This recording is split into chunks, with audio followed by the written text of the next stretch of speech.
오늘 읽어드릴 작품 길은 1941년 춘추 6월호에 발표된 현경준 작가의 작품으로 별, 소년록, 첫사랑 등과 함께 그의 대표적인 단편 중에 하나입니다. 이들 작품들은 대체로 소재면이나 기법, 등장인물의 성격, 시점 등에서 일련의 연작 형태의 성격을 지니고 있는데, 따라서 이들 작품들에서는 동시대의 사회 현실과 가정의 비극이라는 두 가지 테마를 가지고 이를 극복하려는 인물들을 표현하고 있다는 특징을 가지고 있습니다. 거기에서 특히 길은 단편 작품으로서의 압축적인 이야기와 주제의식이 비교적 선명하게 드러난 작품이라고 할 수 있습니다. 오늘은 이 작품을 읽어드릴 텐데요. 끝까지 저와 함께 감상해 주시면 고맙겠습니다.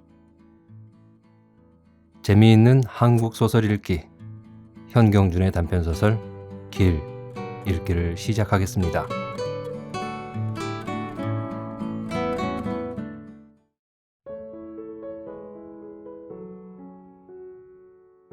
길, 현경준. 벌써 사흘째다. 무슨 일로 결석을 하는지 이웃에 사는 녀석들과 물어도 모른다고 하며 집도 어느 모퉁인지 딱히 안다는 녀석이 없다. 시골 농촌과 달라 한반에 다니는 동무라도 피차 서로 주소를 모르고 지내는 것쯤은 보통사라 하겠지만, 그러나 인규에 한해서만은 그럴 리 없을 것 같다. 공부를 잘하고 동무 사이에 싸움 한번 하는 일 없고 운동도 잘하고 게다가 급장까지가 아닌가. 누구든지 그에게 대해서만은 악의를 가지는 일 없고 서로 다투어가며 친하게 지내려 애쓰는 반내의 인기자인데 어째서 그의 주소를 모를까? 근방에서 사는 줄은 알지만 어느 모퉁이가 그의 골목이며 어떤 집이 그의 거주하는 집인지는 통히 모른다니, 그러면 이때까지 그가 반내의 인기자였다는 것은 전부가 자기의 잘못된 추측이었던가? 만약 그것이 자기의 잘못된 추측이었다면 그러면 사흘 동안의 그의 결석에서 반내 동무들이 모두가 섭섭해하며 자꾸 외는 것은 무슨 까닭일까? 아무리 생각해봐도 정확한 단정은 얻을 수가 없다. 영식은 다시 한번 빽하니 들어찬 중대가리들의 얼굴들을 둘러본 다음 창밖을 내다보며 속으로 오늘은 방과 후 백사불고하고 인규의 가정 방문할 것을 궁리했다. 그러는데 하악 종소리가 울려온다. 바로 마지막 시간인지라 중대가리들은 영식의 명령이 내리기가 바쁘게 도구들을 책보에다 걷어싸며 왁자지껄 떠들기 시작한다. 방 내에는 이내 뽀얀히 먼지가 일기 시작한다. 옆방에서는 벌써 기립, 예 소리의 뒤를 이어 책상을 들어 올리는 소리가 요란하게 인다. 한시 앞이 뿔뿔이 흩어져 가려고 초조해야 하는 녀석들을 교정에 정돈시켜 놓고 매일 되풀이하는 내일의 주의를 형식대로 판에 박은 듯이 일러준 다음 해산을 시키고 사무실로 돌아오니 무의식 중에 긴 한숨이 흘러나오며 늘어진 기지개가 켜진다. 시계를 쳐다보니 10분 전 4시다. 제각기 서로 떠들며 몰려드는 동료들의 얼굴에도 피곤한 빛깔이 역력히 드러나 보인다. 영식은 잠시 그 모양들을 바라보다가 자기의 자리에 가서 학적부를 펼쳐들고 인규의 주소를 조사했다. 번지까지 정확하게 적혀 있다. 수첩을 꺼내 적은 다음 그는 곧 교장에게 가서 사유를 말한 다음 총총히 책보를 싸가지고 밖으로 나왔다. 바로 방과 한 뒤라 골목은 아이들의 물결로 터질 지경이다. 처처에서 번갈아 하는 인사소리들을 대강 귓등으로 받아 흘리며 큰 거리에 나서니 비로소 우리에서 풀려난 듯 가슴속이 후련해진다. 그는 걸음걸이도 가볍게 도로 위를 한참 가다가 다시 좁은 골목으로 접어들어 수첩에 적어놓은 XX9 인규의 주소를 찾기 시작했다. 지저분한 골목이다. 가끔 만주인 마차가 덜컥거리며 지날 뿐 꽤 한적한 움침한 골목이다. 수첩에는 번지가 적혀 있지만 집집마다 문패는 바로 달려있질 않다. 언제나 아동들이 가정 방문 때면 반드시 느끼는 것이지만 만주는 문패가 바로 달려있지 않기 때문에 처음 방문할 때는 매우 곤란하다. 하는 수 없이 물어갈 수밖에. 그러나 몇 사람을 붙들고 물어봐야 안다는 사람은 하나도 없다. 건너편 골목으로 들어서자니 그쪽은 전부가 술집판인지라 그런 골목일 것 같지는 않고 도로 서서 망설이는데 마침 우편 배달부가 지나간다. 다짜고짜로 지나가려는 것을 붙잡고 수첩을 들이대니 이상하게도 배달부는 영식의 아래 위를 수상스레 훑어보다가 저 건너 막다른 골목의 배는 저 집인데 영춘옥이라고 간판이 붙은 저 집에 가보시오. 하고 퉁명스레 볼멘 소리로 가르쳐준 후 제 갈 길을 가고 만다. 영식은 제 귀를 의심하며 한동안이나 선 자리에서 배달부의 뒤를 멍하니 바라보았다. 그러나 아무리 의심해본댔자 영춘옥이란 그 말은 두 귀에 또렷하니 남아있지 않은가. 몇 번을 주저거리며 망설이다가 결국 큰 마음을 먹고 문 앞에 다가섰으나 또다시 문제되는 건 주인을 찾을 그것이다. 술집에 와서 주인님 계십니까? 하기도 쑥스럽고 그렇다고 색시를 부를 수도 없고 저 혼자 애꿎은 얼굴만 붉히는데 힐끗 내다본 색시 하나가 술손님인 줄 알고 화닥닥 뛰어나오며 반긴다. 어서 오십시오. 영식은 당황하여 얼굴을 바로 못 쳐드는데 예, 안방 좀 치워라. 손님 오셨다. 하고 색시는 안쪽을 향해 소리를 지른다. 어서 들어오시오. 네, 숫색시 모양으로 얼굴이 빨개지며 얼음거리는 영식의 그 모양에 색시는 쑥인 줄 알았는지 방싯 웃어놓으며 다짜고짜로 손목을 끌어당긴다. 영식은 등 뒤에서 수다한 행인의 눈들이 쏘아보는 것 같아 더 한층 얼굴을 붉히며 넋없이 방 안에 들어섰다. 아이 손님도 얼굴을 다 붉히고 색시는 제법 목에라도 매달릴 듯이 바짝 코앞에 다가서며 책보를 받으려 한다. 이리 주시오. 아닙니다. 난 술 먹으러 온 사람이 아니라 술 안 잡수면 뭐하러 술집에 오셨어요? 색시만 보러 오셨군. 이왕이면 뽕도 딸 겸 님도 볼 겸이라는데 색시도 보시고 술도 잡수셔야죠. 천만의 말씀 그만하시고 술은 무슨 술을 가져올까요? 언니, 안방 얼른 좀 치워줘요. 수다스레 떠들어대는 색시의 모양에 영식은 덤덤히 서서 어쩔 바를 모르다가 겨우 옆으로 비켜서며 여보시오, 난 술 먹으러 온 사람이 아니라 이 집에 볼 일이 좀 있어서 왔는데요. 하고 애걸하듯이 말했다. 색시는 그제야 웃음을 슬쩍 거두며 의아스레 쳐다본다. 무슨 일인데요? 이 집에 5학년에 댕기는 인규라는 생도가 있어요. 네? 학생이요? 네, 그렇습니다. 난 그 애의 반 담임인데요. 색시는 한동안이나 영식의 아래 위를 살피다가 무색한 듯이 슬그머니 물러서며 언니, 학교 선생님이 오셨어요. 하고는 슬쩍 다음 칸으로 나가버린다. 뒤이어 살며시 고개를 기울이며 들어서는 여자는 나간 여자보다도 서너 살 위인 듯 나이티가 나 보인다. 그러나 활짝 핀 모란 꽃과도 같이 시원스럽고도 탐스러운 얼굴이다. 영식은 얼굴이 화끈 달아가며 가슴속이 두근거려 얼른 입을 열지 못했다. 여자는 조심스레 나직한 목소리로 학교 선생님이십니까? 하고 치마 꼬리를 여미며 날씬한 허리를 살짝 굽힌다.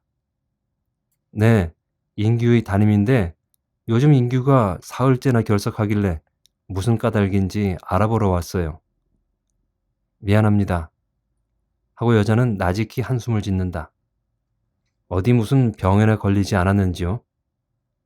여자는 다시 한번 나직히 한숨 지은 후 조용히 고개를 쳐들며 네, 앓지는 않아요. 하고는 이내 눈물이 글썽하여 외면한다. 아니, 그런데 어째서 학교에 안 옵니까? 지금 있습니까? 없어요. 없다니요? 어디 갔어요? 네, 갔어요. 어디로 갔어요? 여자는 아무 말도 없이 한동안 고개를 숙이고 있다가 비로소 깨달은 듯 좀 앉으시죠? 하고 다음 방으로 넘어가더니 방석을 가지고 들어와 권한다. 괜찮아요. 영식은 금시 뛰어나갈 상으로 문 앞에서 주춤거린다. 잠깐만 앉으세요. 일부러 오셨는데 자세한 말씀 드리지요. 하고 간곡히 권하는 바람에 영식은 하는 수 없이 자리에 앉았다. 그러나 밖에서 누가 엿보는 것 같아 심중은 불안하게 짜겁다. 여자는 영식의 맞은편에 사뿐 모로 비껴 앉으며 이렇게 일부러 찾아오시게 해서 죄송합니다. 진작 벌써 알려드려야 할 걸. 천만의 말씀입니다. 사실은 첫날 찾아온다는 것이 하고 말끝도 맺지 못하고 당황해하는데 처음 들어왔을 때 수다를 떨어놓던 색시가 술상을 들고 들어와 영식의 앞에 놓고 나간다. 영식은 무슨 영문인지 몰라 뒤로 물러앉았다. 놓여 마시고 약주 좀 드시며 말씀 들으세요. 아니, 전 술을 못 먹는데요. 그럼 비루 가져올까요? 아닙니다. 그것도 못 먹어요. 선생님, 너무 그러시지 마시고 천천히 약주 드시며 제 사정을 좀 들어주세요. 자, 한 잔 드세요. 하고 여자는 익숙한 솜씨로 술병을 들어 따른다. 하도 서른 사정이길래 못 먹는 재간에 권하는 대로 잔을 기울인 것이 어찌나 취했던지 눈을 떴을 때엔 밤도 초저녁은 훨씬 지난 때였다. 골속이 띵하고 입안이 바짝 말라서 한동안은 기동할 수가 없었다. 방은 확실히 자기의 방인데 어떻게 찾아왔는지 도무지 기억이 안 난다. 누운 자리에서 두 눈만 멀뚱거리며 술 먹던 일을 생각하는데 미닫이 소리가 나며 주인 아주머니가 얼굴을 들여보낸다. 깨셨어요? 물 좀 주시오. 영식은 겨우 고개를 쳐들고 일어났다. 눈앞이 핑 돌아가는 것 같다. 주인 아주머니는 이내 냉수를 떠가지고 들어와서 아니, 어디서 그렇게 취하셨어요? 한 잔도 못 하시던 어른이 하고 빙긋이 웃는다. 몹시 취했습니까? 몹시 취하시다니? 선생님 취하신 걸 처음 봐서 그런지 그렇게 취하시고도 집을 찾아오신 것이 용치요. 영식은 냉수 한 그릇을 다 들이켜고 나서 도무지 찾아온 기억이 안 나요. 난리가 있나요? 그렇게 취하시구야. 진지 가져오리까? 저녁을 안 먹었던가요? 저녁이 다 뭡니까? 문턱을 요행 넘어섰는데요. 영식은 어색하게 웃었다. 주인 아주머니는 밥상 차리러 부엌으로 나갔다. 영식은 골머리가 지끈거려 다시 들어누웠다가 책보를 깜짝 생각하고 벌떡 일어나 우선 책상 위부터 살핀 후 방 내를 둘러보았으나 통히 보이지 않는다. 아주머니, 나 올 때 뭐 가진 것 없습니까? 없던데요? 뭐 책보 같은 것이 없습니까? 아유, 책보가 다 뭐예요? 아주 녹초가 돼 왔던데. 영식은 하는 수 없이 도로 누워버렸다. 별로 아까울 것은 없지만 책자들과 교수안들이 들어있고 더구나 교수안에는 자기의 이름까지 적혀 있기 때문에 누구든지 찾으면 학교로 보내주겠지만 그러나 술에 취해서 이렇다는 것은 아무리 호의로 해석한데도 불미스러운 일이다. 혹시 술집에다 그냥 팽개치고 왔다면 별 문제지만 그러나 그럴 리는 도저히 없을 것 같다. 주인 아주머니가 밥상을 보아가지고 들어왔다. 아니, 책보를 어떻게 하셨길래? 글쎄요. 아마도 길에서 잃은 것 같습니다. 아이, 선생님 큰일 나셨네. 책보를 다 잃어버리시고. 주인 아주머니는 놀려대며 빙글거린다. 영식은 하는 수 없이 웃어버렸다. 그 이튿날 아침이다. 아직도 선명치 못한 머리를 억지로 쳐들고 깊더 일어난 영식은 세수도 겨우 하고 대강 입맛 없는 밥상을 물린 다음 문 앞에 나서려는데 마침 행길 쪽에서 이쪽을 향해 가까이 오며 반가운 표정으로 고개를 숙이는 여자가 있다. 영식은 대번에 어저께 인규를 찾아갔다가 만난 그 여자인 줄 알고 계면적은 표정을 지으며 고개를 숙였다. 그리고 한쪽 옆에 낀 것을 보니 틀림없는 자기의 책보다. 어제 저녁에 너무 취하신 듯해서 맡아뒀던 건데요. 하고 여자는 먼저 변명하듯 말하고 나서야 괜히 약주를 많이 권해드려 죄송합니다. 하고 인사를 한다. 천만에요. 너무 실례해서 대할 낯이 없습니다. 영식은 얼굴을 빨갛게 물들이며 진정으로 부끄러워했다. 아니에요. 지가 되려 실례했어요. 여자의 얼굴도 이상하게 붉어진다. 둘은 잠시 말없이 서서 어쩔 줄을 몰라 망설이다가 여자 편에서 먼저 그럼 시간이 바쁘실 텐데 전 실례하겠습니다. 하고 사뿐 허리를 굽힌다. 고맙습니다. 그럼 안녕히 댕겨 가십시오. 하고 여자의 뒤에 따라 나서는데 부엌문을 열고 주인 아주머니가 싱긋 뜻있는 듯한 웃음을 웃어 보인다. 영식은 얼른 고개를 돌려버렸다. 진종일 흐릿허분한 기분으로 어지럽게 지낸 후 시간이 끝나자 영식은 이내 하숙으로 돌아왔다. 주인 아주머니가 연방 놀려주는 것도 구미에 당기지 않아 그는 도구를 갖추어 들고 목욕탕으로 갔다.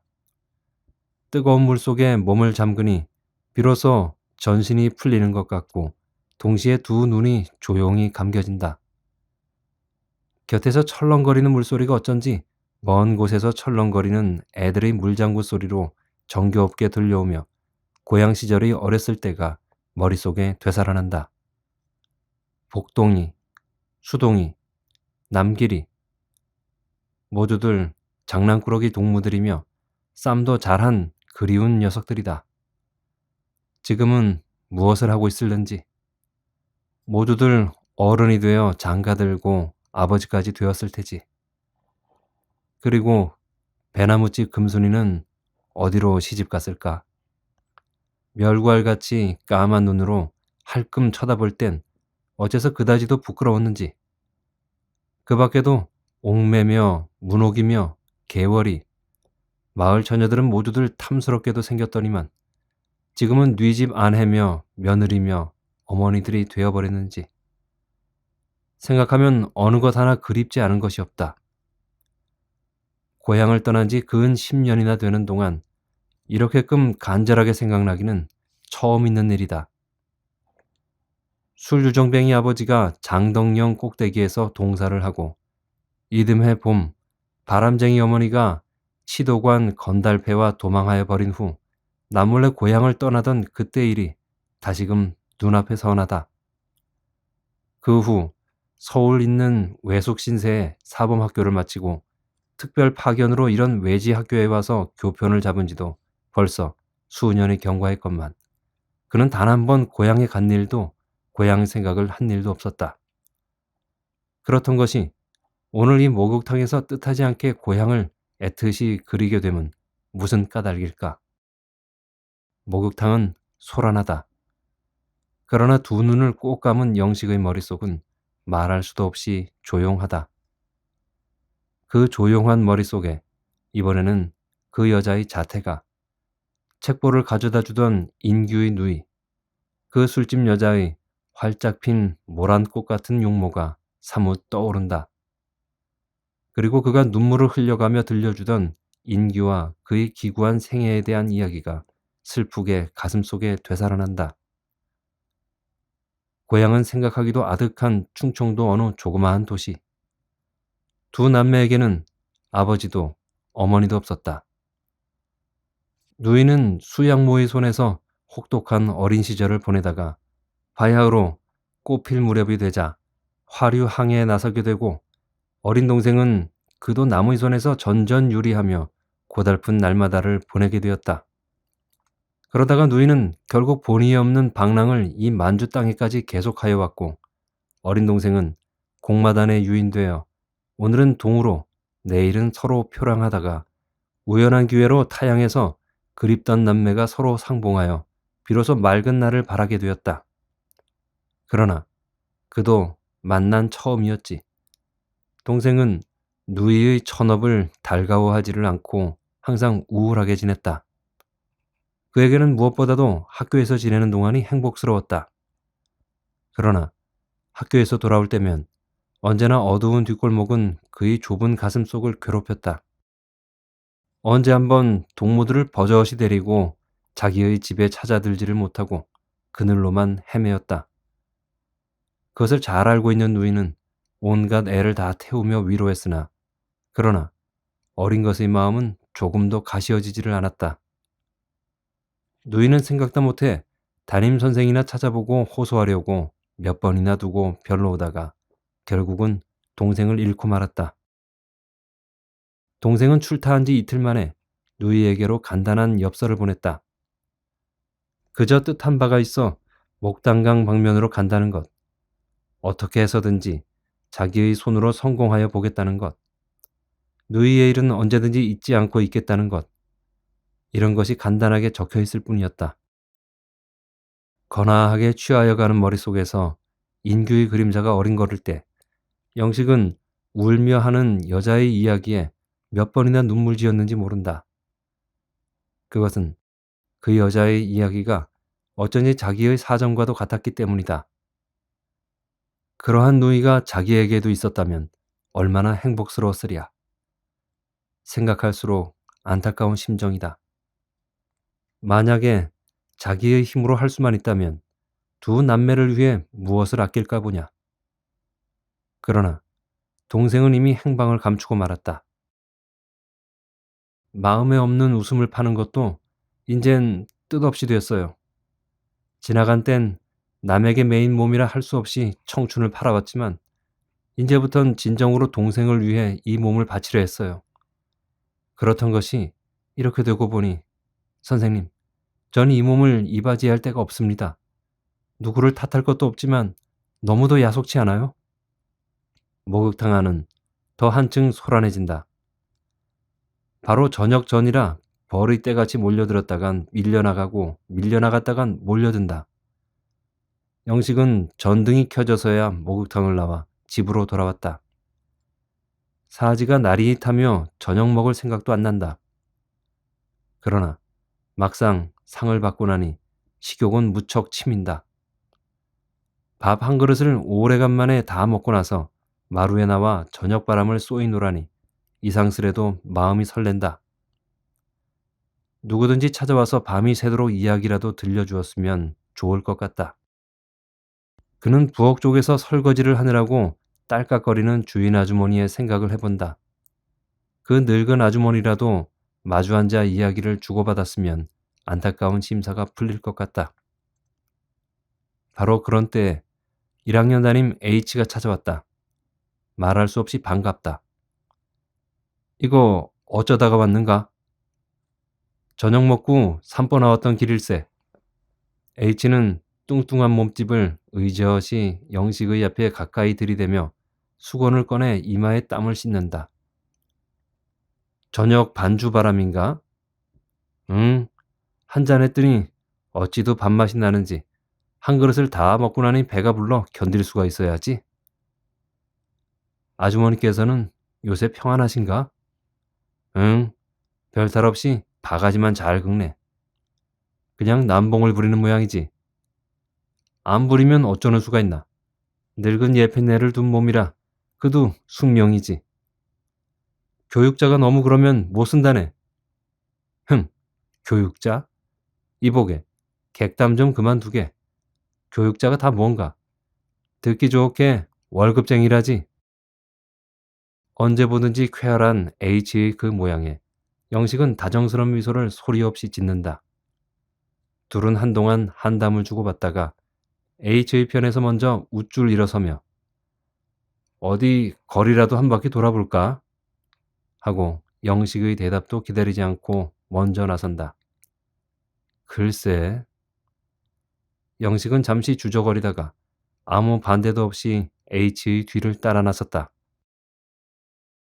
H의 뒤를 따라 거리에 나섰다가 까닭 모를 심사에 끌려 다시금 그 영춘옥 인규의 누이를 찾은 뒤로부터 영식은 낮이나 밤이나 걷잡을 수 없는 술렁거리는 제 마음에 온회의 일과를 잊게 되었다.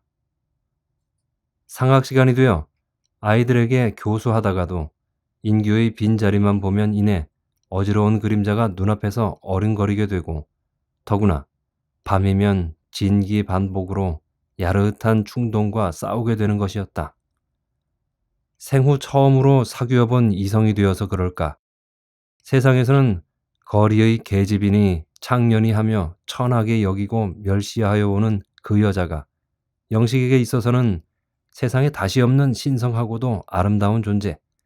다시 말하면 그에게는 태양의 존재와도 같았던 것이다.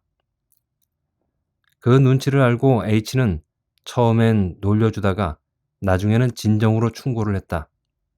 여보게, 자넨 아직 너무 쑥이 돼서 큰일이네.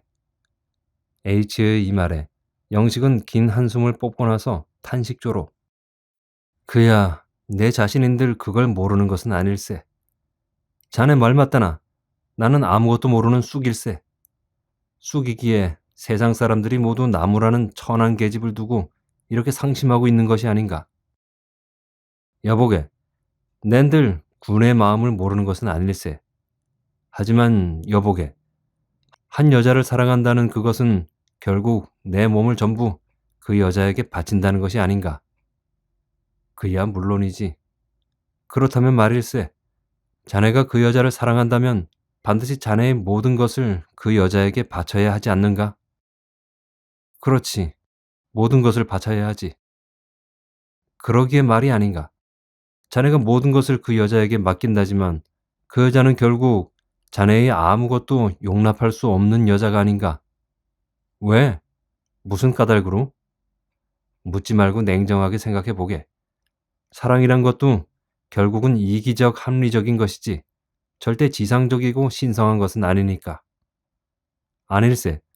그건 자네의 억설일세. 난 지상이니 신성이니 또는 그 반대로 이기적이니 합리적이니 그런 것을 염두에 두고 그 여자를 사랑하는 것은 아닐세. 한 이성이 이성을 사랑한다는 것. 그것은 말로나 그 어떤 관념으론 절대 해석할 수가 없는 것이라고 생각하네. 사랑이니 뭐니 하는 것도 결국은 인간 자신이 지어낸 말이지. 이러한 말부터가 벌써 해당치 않는 것일세. 그것은 우주의 본능이며 창의라고 난 생각하네. 이것도 자네 신비론이 나오네 그려. 아닐세. 신비론도 아무것도 아닐세. 그저 자연이라고 난 생각하네. 그렇지 않은가? 내가 세상 사람들이 천대하고 멸시하는 그 여자를 사랑한다는 것. 이것처럼 자연스럽고 순리인 것은 없다고 생각하네.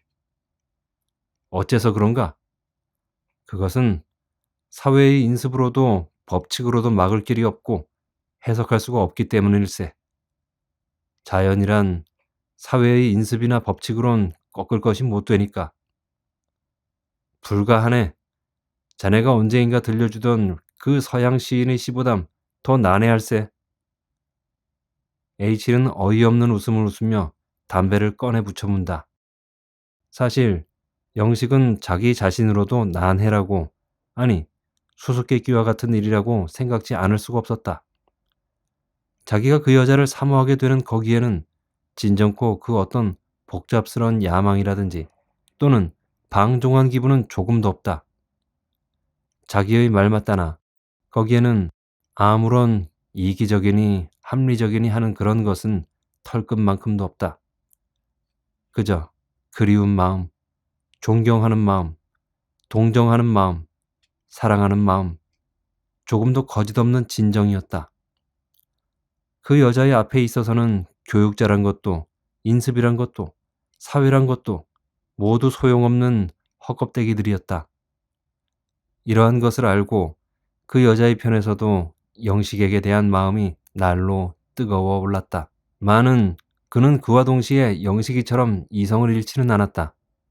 그는 자기가 그 어떤 처지에 놓여 있고 영식이와는 모든 것이 조금도 어울리지 않는 것을 잘 알고 있었다. 그러나 그러면서도 그 어떤 강한 인력으로 말미암아 점점 끌려짐을 그도 어찌할 수가 없었다. 선생님, 오늘 밤뿐이에요. 내일부터는 오시면 안 돼요. 이렇게 만나는 것도 오늘 밤이 마지막이에요. 그럼 춘옥인 내가 이렇게 찾아오는 것이 성가시고 미운가요? 선생님, 불러놓고는 한동안이나 안타까운 표정으로 원망스레 빤히 쳐다보다가 여자는 그만 두 손으로 얼굴을 가리어버린다. 선생님은 귀하신 몸, 나는 천한 계집, 술 파는 더러운 몸입니다.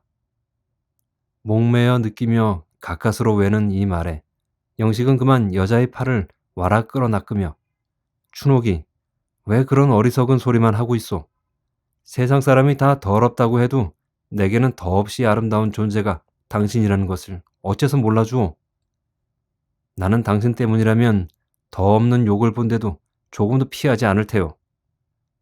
난 세상에 난 후로 누구에게든지 사랑을 느껴본 일이 없고 또 누구든지 사랑해본 일이 없는 사람이오. 당신이 나를 뿌리친다면 난 역시 외롭게 쓸쓸하게 속절없이 지낼 사람이오. 춘옥이 나를 불쌍타고 생각하거든. 아, 나는 춘옥이가 없으면 못 살 사람이오. 이때까지 지내온 과거는 생각만 해도 암담하오. 그렇지만 선생님은 안 됩니다. 어째서? 어째서 안 돼요?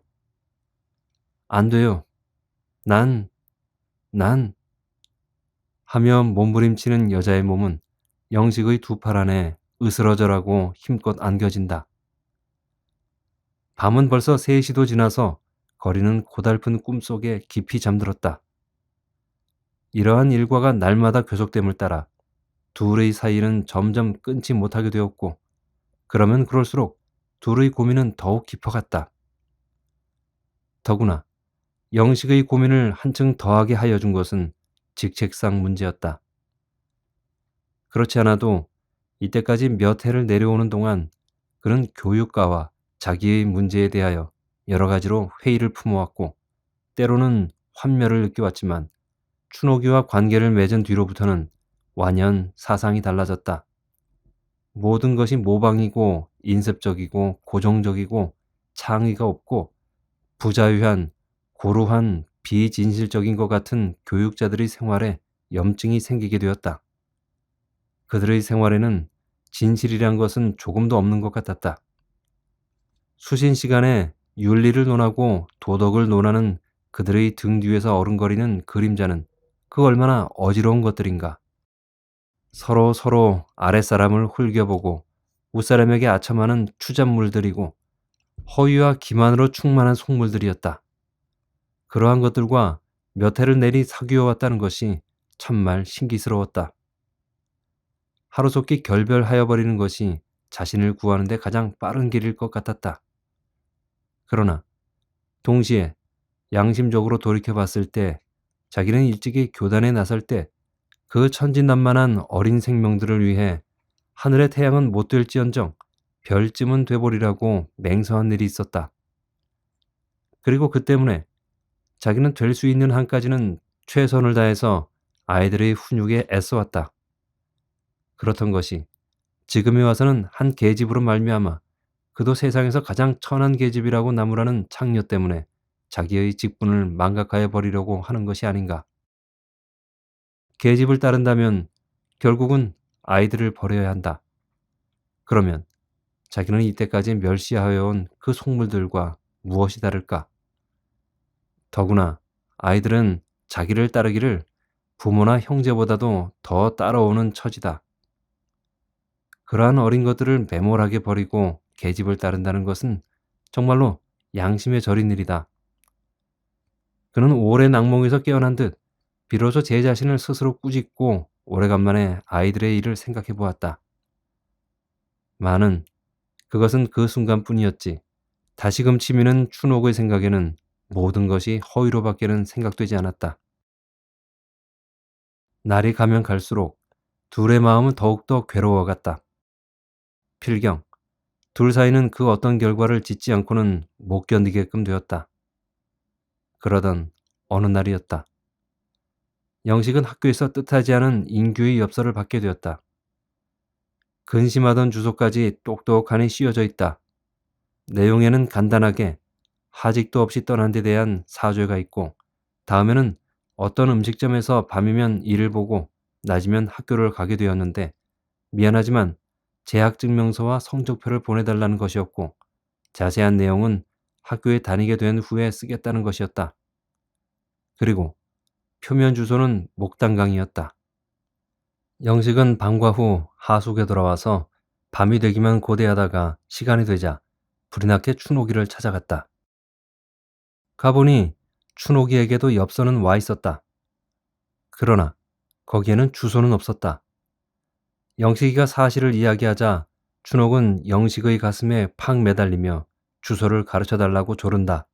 하는 수 없이 영식은 엽서를 꺼내 주었다. 춘옥은 엽서를 껴안고 마치 동생을 만나보기나 한 듯이 눈물을 흘려가며 반가워한다. 그 이튿날 영식은 손수 인규의 퇴학 원서를 써서 교장에게 바친 후 재학증명서며 성적표를 작성하여 인규에게 붙였다. 그러고는 책보를 걷어 싸는데 배달부가 뜻하지 않은 전보를 전하고 간다. 서울 외서촌 형께서 온 것인데 외숙께서 사망했다는 전보다. 영식은 눈앞이 아찔함을 느끼고 한동안 책상 위에 마구 엎드렸다. 친부모보다도 더 보살펴주던 외숙이다.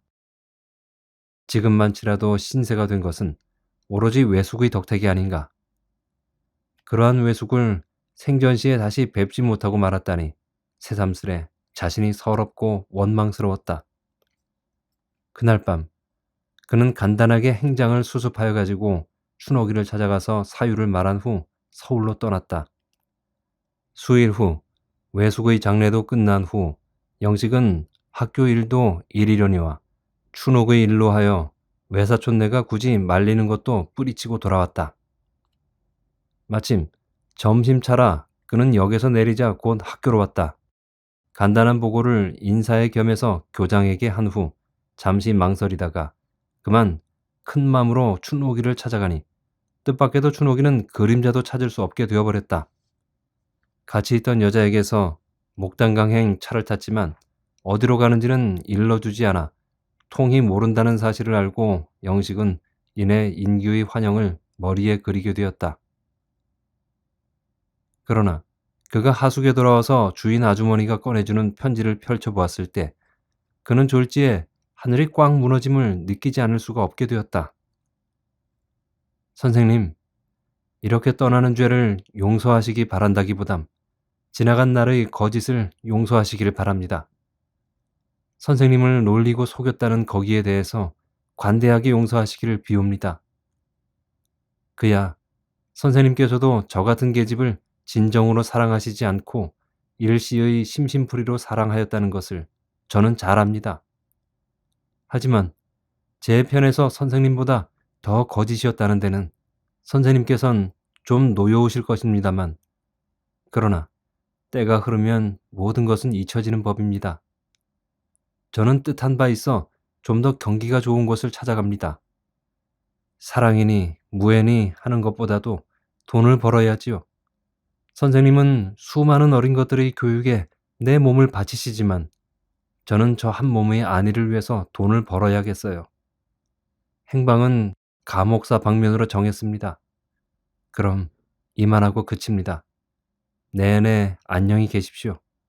춘옥, 올림. 밤이 새도록 생각해 보아야 도무지 진정할 수가 없고 믿을 수가 없는 일이다. 모든 것이 춘옥의 가정인 것이 아니라 진정으로 생각되었다. 결국은 자기를 위함에서 빚어진 한 비극이다. 그렇다. 사랑함으로써 춘옥은 자기를 버리고 떠났다. 그는 날이 밝기를 고대해서 시간이 되자 조금도 주저치 않고 교장 관사를 방문한 다음 사정에 의해서 사직하겠다는 사실을 고백했다. 그러고는 학교에 나와서 이내 사직원을 써서 제출했다. 동료들은 여러 가지로 궁금한 듯 캐어 물었지만 H만은 벌써 모든 것을 죄다 알아채고 슬픈 빛을 띠고 바라볼 뿐이었다. 그날 밤 목단강행 야행차로 영식은 몇 해 동안 정을 들여온 모든 것에게 하직을 고했다. 전속 나온 사람은 주인 아주머니와 H뿐이다. H는 연방 담배만 태우며 떠나는 벗을 위해 위로와 격려의 말을 아끼지 않는다. 뒷일은 걱정 말고 그리 가면 위선 내가 일러주는 그 사람을 찾아라. 유력한 사람이다. 나와는 젖을 나누어 먹은 처지니까 더 말할 필요도 없는 벗이다. 성이나 관청 방면에도 유력하고 유수한 실업가로서 사회 방면에도 절대 권리가 있는 호인이다. 그의 간 날로 찾아가서 내 말을 하고 일자리를 말해라. 나도 곧 편지하겠지만 그러고 취직만 하면 곧 결혼을 해야 한다. 그때면 나도 가겠지만 하고 싱긋 웃는 바람에 영식이도 웃고 눈물이 글썽하여 어둠 쪽만 바라보던 주인 아주머니도 웃는다. 영식은 진정으로 H의 손을 꽉 쥐었다. 잘 있게. 잘 가게. 아주머니, 안녕히 계십시오. 이 말에 주인 아주머니는 끝내 두 손으로 얼굴을 가려버린다. 영식은 조용히 돌아서서 차에 부른다.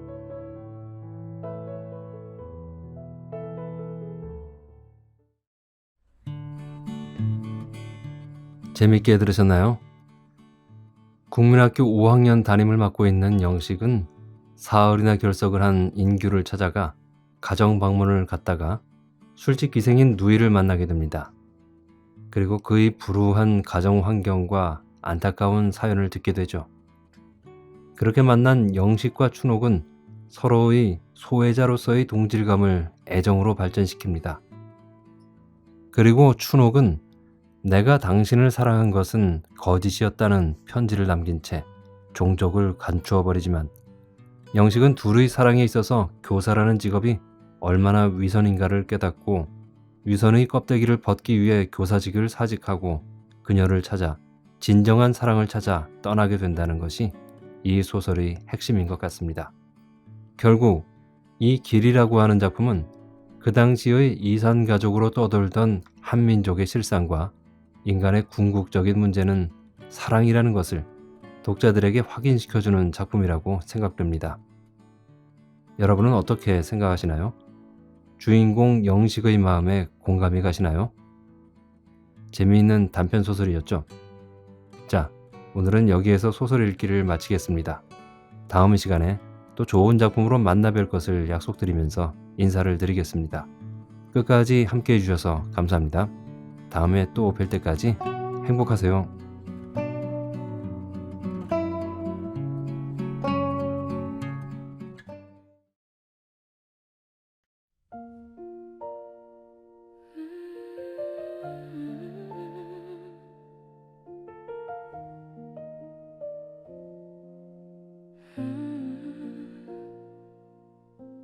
봄 햇살이 부드러웠던 오후 너의 미소는 한여름의 그 빛처럼 눈부시게 남아 내 안의 모든 계절을 너로 물들였어.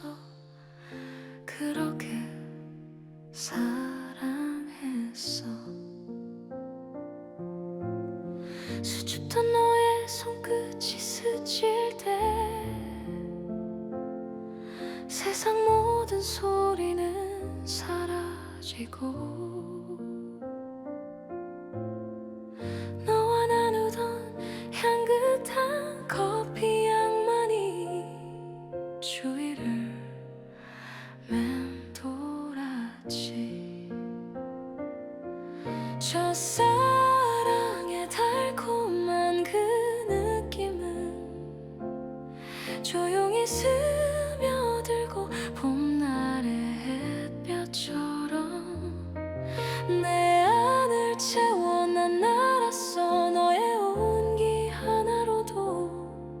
세상은 이렇게 빛난다는 걸.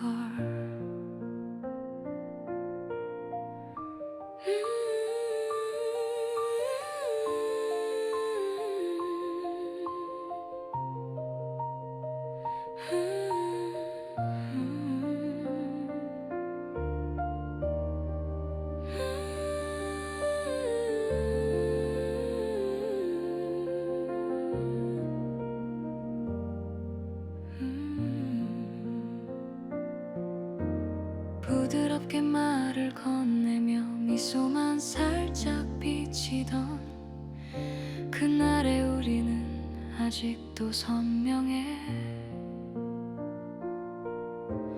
꽃잎처럼 가벼운 마음이 조금씩 흔들렸어. 그게 너라서 그게 나라서 행복했던 그 시간. 수줍던 너의 손끝이 스칠 때 세상 모든 소리는 사라지고 너와 나누던 향긋한 커피 향만이 주위를 맴돌았지. 첫사랑의 달콤한 그 느낌은 조용히 스며들고 봄날의 햇볕처럼 내 안을 채워. 난 알았어 너의 온기 하나로도 세상은 이렇게 빛난다는 걸. 사랑이란 한 번 스치는 빛이라서 쉽게 잡히진 않지만 그래도 괜찮아. 내 안에 남은 너는 언제나 마음을 채우니까. 너의 미소는 달콤한 바닐라 향처럼 찬란히 스며들어 무수한 시간을 지나도 너는 여전히 빛나고 내 마음은 여전히 너를 꿈꿀 거야. 이 시간이 지나도 내게 머물던 너의 마음은 언제나 따스할 거야. 이 시간이 지나면 내게 머물던 너의 마음도 따스하게 기억